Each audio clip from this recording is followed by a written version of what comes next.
está lá na Defensoria. Gorete, bom dia. Primeiro, uma dúvida para esclarecer também aos nossos telespectadores. A sentença que já havia sido dada pelo doutor Leonardo Brasileiro, condenando os 4 menores e mais os 4 menores que estariam envolvidos no crime de Castelo, ela se soma a essa outra sentença ou os menores realmente ficam no máximo até esses 3 anos de internação? Bom dia para você. Bom dia, Nádia. Bom dia a todos que acompanham a Notícia da Manhã. Na verdade, o Estatuto da Criança e do Adolescente só permite que um adolescente, um menor infrator, ele passe até no máximo 3 anos de internação. Então, mesmo com essa medida socioeducativa que já havia sido aplicada pelo estupro coletivo lá em Castelo do Piauí, não vai mudar nada em relação a isso. Essa nova medida socioeducativa aplicada agora pela morte do Gleison não vai se somar, não vai significar 6 anos, permanece os 3 anos e há inclusive também novidades em relação a esse caso do estupro coletivo lá em Castelo do Piauí, que a gente conversa daqui a pouco. A gente vai falar desse assunto com a Defensora Pública da Infância e da Juventude, a Aline Patrício está aqui ao meu lado, a gente começa conversando com ela a respeito dessa decisão de ontem, do juiz da 2ª Vara da Infância e da Juventude, que decidiu pelos 3 anos de internação para os 3 adolescentes. A Defensoria decidiu que não vai recorrer dessa decisão. Por quê, doutora Aline? Bom dia. Bom dia, Nádia. Bom dia, telespectadores da TV Cidade Verde. É importante a gente esclarecer alguns pontos. Na verdade, não se trata de pena máxima.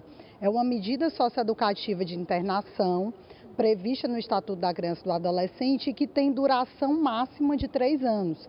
Mas o juiz nem poderia, porque não há essa previsão, aplicar os 3 anos. Ele aplica a medida com duração máxima de 3 anos. E de 6 em 6 meses esses adolescentes sofrem uma reavaliação.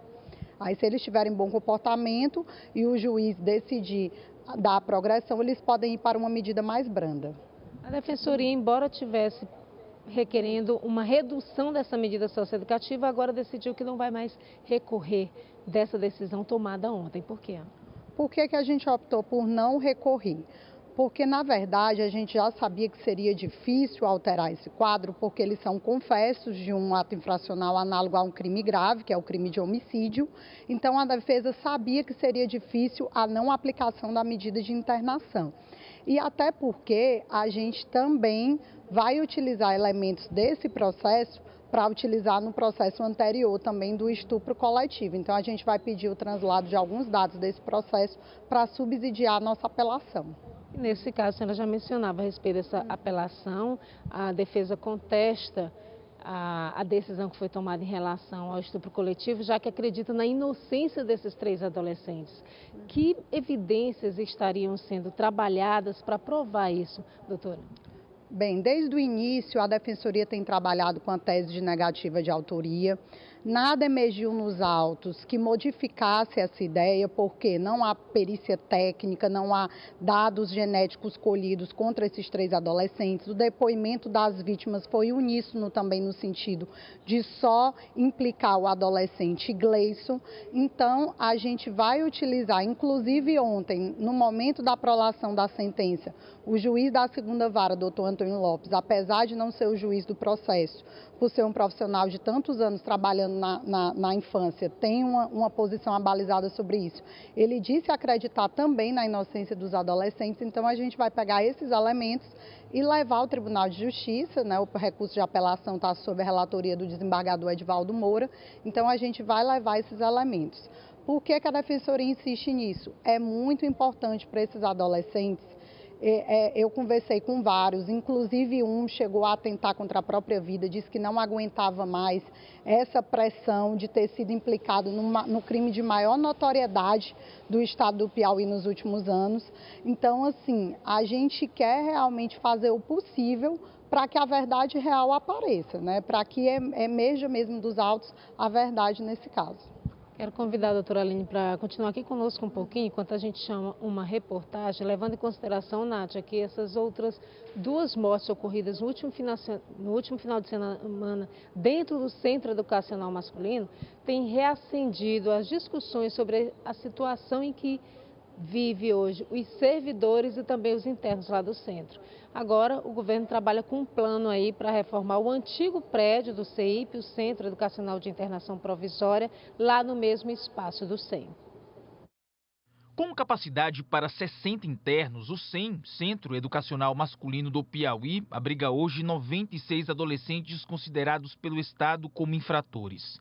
Desse total, 10 já cumpriram medidas socioeducativas, mas ainda não voltaram para casa, pois não há veículos para transportá-los. A superlotação e a falta de estrutura põem em risco a vida dos profissionais que trabalham diretamente com esses jovens. Eles se agridem entre si, eles se degradiam, mas também o funcionário que tiver ao alcance dele, ele faz ameaças, ele como foi falado, ele joga urina, ele cospe no trabalhador. E o trabalhador é um refém, é mais um refém do sistema.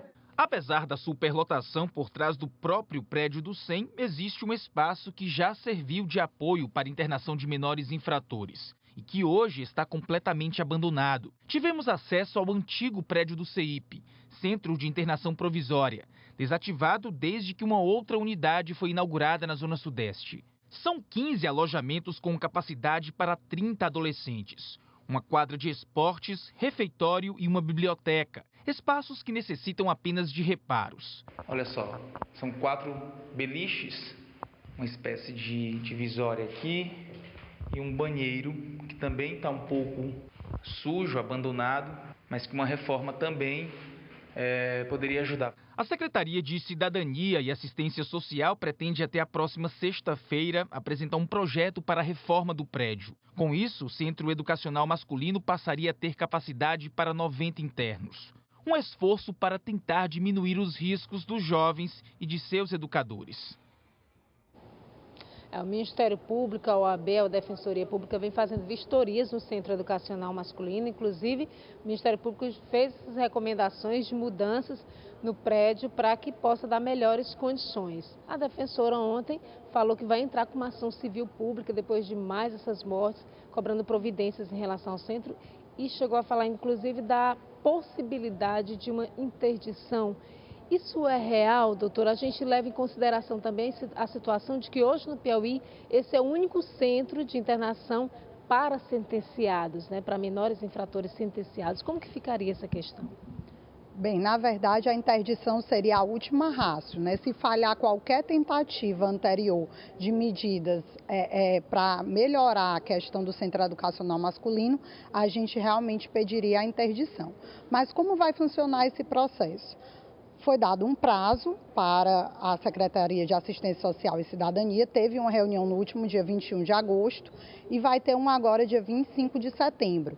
Então é importante mencionar que a Defensoria não tomará nenhuma providência antes de expirar esse prazo do dia 25 de setembro. Nós estaremos juntos com o Ministério Público nessa reunião.